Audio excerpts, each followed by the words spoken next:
Good morning. It's 9:30 a.m. on August 20th, 2020.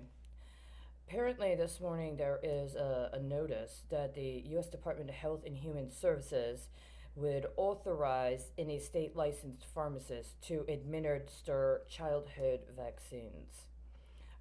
While there may have been previous attempts to address this publicly, I do not recall there being any public comment or public notice that such a thing was in the works. I do recall that I personally have several times tried to alert people, including via filings, that there has been abuse of state licensing laws in the state of Texas. In fact, in 2017, there were changes to the licensing laws regarding pharmacists as well as polygraph operators and HVAC technicians. Just yesterday, I got a crank call, or one of those calls that is a solicitation. I don't usually get calls, but I did answer this call and find out it was a solicitation for an HVAC company. Unfortunately, in 2017, when Texas changed its laws regarding licensing for specific occupations, among the licensing laws it changed was in regards to HVAC technicians.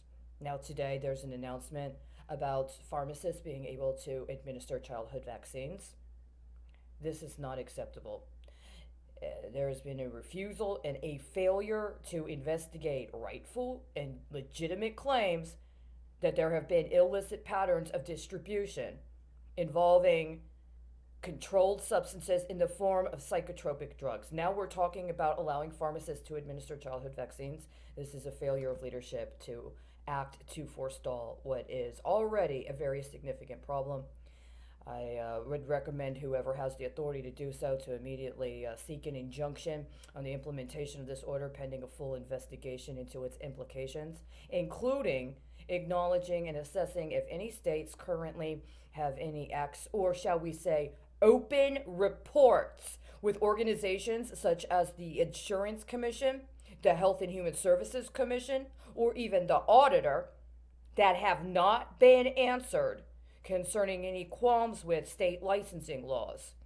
Until such time as that is done, this is a completely unacceptable attempt at a embezzlement using federal services, especially now that we're talking about childhood vaccines at a time when allegedly we are responding to a public health epidemic. This is completely unacceptable. I personally renew my appeal to attempt to hold the Texas state legislature responsible for its failure to act to forestall acts that constitute not only sedition but other serious crimes.